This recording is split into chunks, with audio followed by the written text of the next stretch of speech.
Alright guys, it's a new day, which means it's time for some new chapters. So last time we read chapters 1 and 2. So we are going to read today chapters 3, 4, and 5.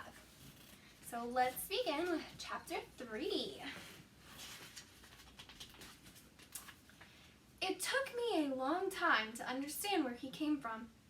The little prince, who asked me so many questions, never seemed to hear the ones I asked him. It was things he said quite at random that bit by bit explained everything. For instance, when he first caught sight of my airplane. I won't draw my airplane, that would be much too complicated for me. He asked, "What's that thing over there?" "It's not a thing, it flies. It's an airplane. It's my airplane." And I was proud to tell him I could fly. Then he exclaimed, "What? You fell out of the sky?" "Yes," I said modestly. "Oh, that's funny." And the little prince broke into a lovely peal of laughter, which annoyed me a good deal. I like my misfortunes to be taken seriously.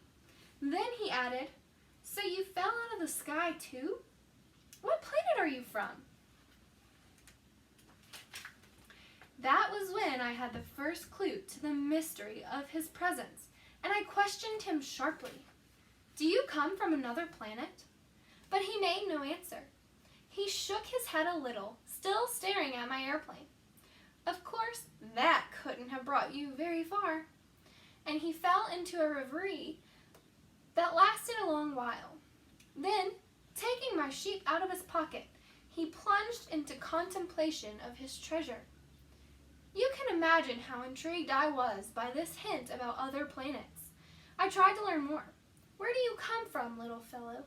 Where is this where I live of yours? Where will you be taking my sheep?" After a thoughtful silence, he answered, "The good thing about the crate you've given me is that he can use it for a house after dark." "Of course, and if you're good, I'll give you a rope to tie him up during the day, and a stake to tie him to." This proposition seemed to shock the little prince. "Tie him up? What a funny idea! But if you don't tie him up, he'll wander off somewhere and get lost." My friend burst out laughing again. Where could he go? Anywhere, straight ahead. Then the little prince remarked quite seriously, "Even if he did, everything's so small where I live." And he added, perhaps a little sadly, "Straight ahead, you can't go very far." Chapter 4. That was how I learned a second very important thing, which was that the planet that he came from was hardly bigger than a house. That couldn't surprise me much. I knew very well that except for the huge planets like Earth, Jupiter, Mars, and Venus, which have been given names, there are hundreds of others that sometimes are so small that it's very difficult to see them through a telescope. When an astronomer discovers one of them, he gives it a number instead of a name. For instance, he would call it asteroid 325. I have serious reason to believe that the planet that the little prince came from is asteroid B612.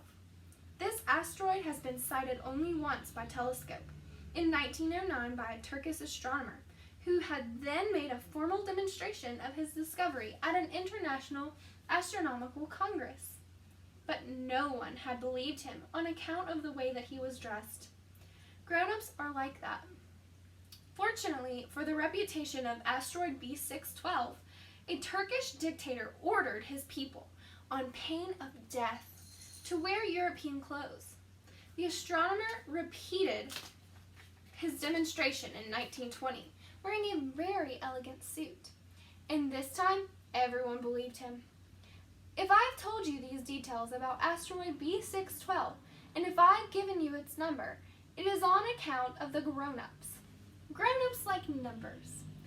When you tell them about a new friend, they never ask questions about what really matters.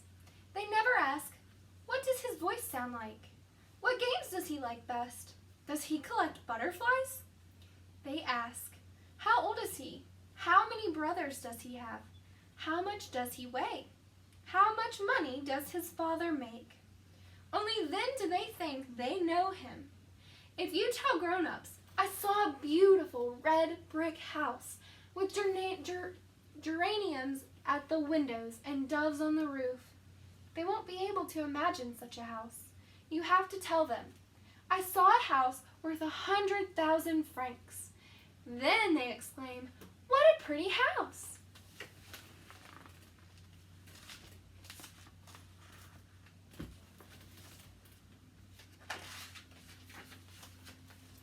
So if you tell them, the proof of the little prince's existence is that he was delightful, that he laughed, and that he wanted a sheep.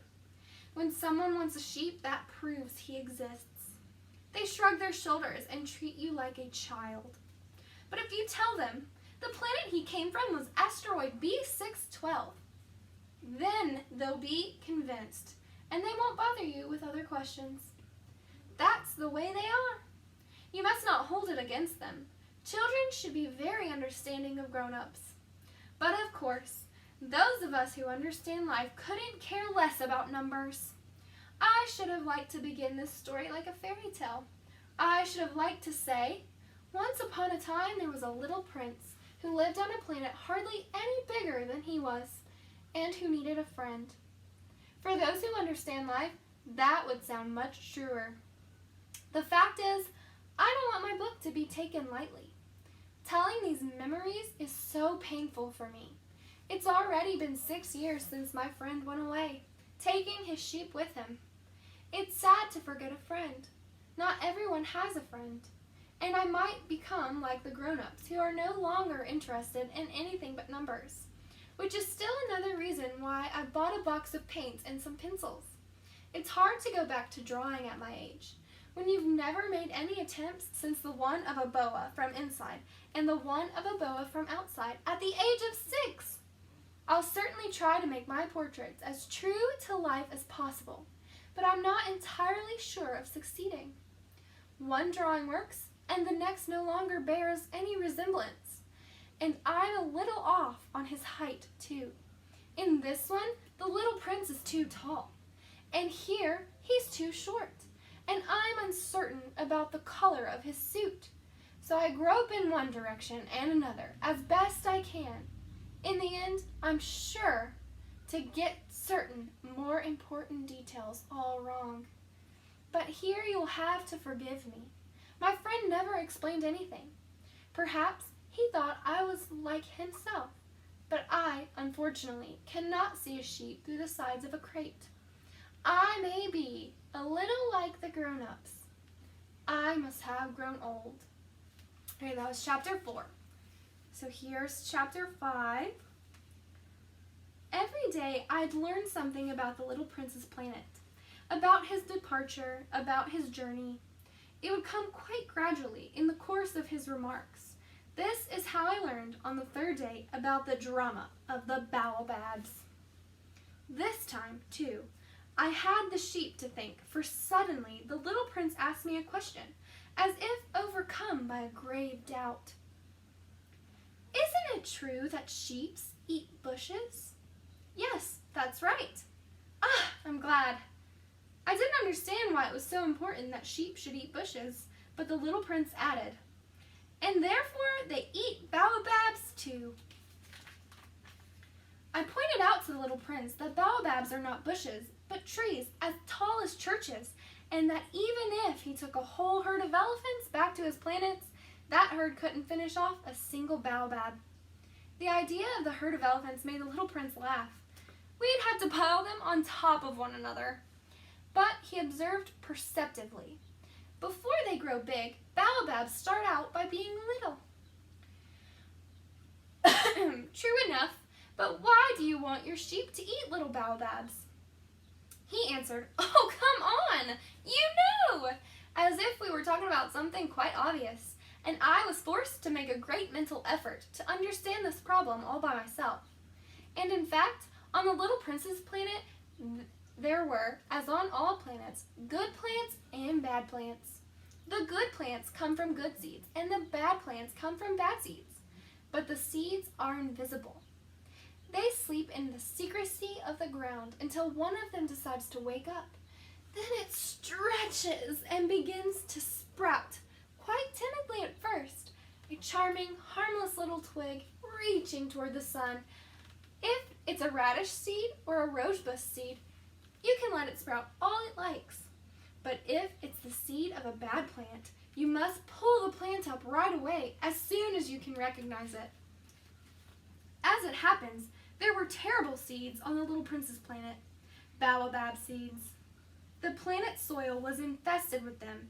Now, if you attend to a baobab too late, you can never get rid of it again. It overgrows the whole planet. Its roots pierce right through, and if the planet is too small, and if there are too many baobabs, they make it burst into pieces. It's a question of discipline, the little prince told me later on. When you've finished washing and dressing each morning, you must tend to your planet. You must be sure to pull up all the baobabs regularly, as soon as you can tell them apart from the rose bushes, which they closely resemble when they're very young. It's very tedious work, but very easy. And one day he advised me to do my best to make a beautiful drawing for the edification of the children where I live. If they travel someday, he told me, it could be useful to them. Sometimes there's no harm in postponing your work until later, but with baobabs, it's always a catastrophe. I knew one planet that was inhabited by a lazy man. He had neglected 3 bushes. So following the little prince's instructions, I have drawn that planet. I don't much like assuming the tone of a moralist, but the danger of the baobabs is so little recognized, and the risks run by anyone who might get lost on an asteroid are so considerable that for once, I am making an exception to my habitual reserve. I say, children, watch out for baobabs. It's to warn my friends of danger, of which they, like myself, have long been unaware that I worked so hard on this drawing. The lesson I'm teaching is worth the trouble. You may be asking, why are there no other drawings in this book as big as the drawing of the baobabs? There's a simple answer. I tried, but I couldn't manage it. When I drew the baobabs, I was inspired by a sense of urgency. And here's the picture of the planet that was overcome by baobab trees. Okay, so that was all of chapter 5. So next time, we're going to read chapters 6, 7, and 8. So I hope you guys stay tuned, and I really hope you're enjoying the book as much as I do.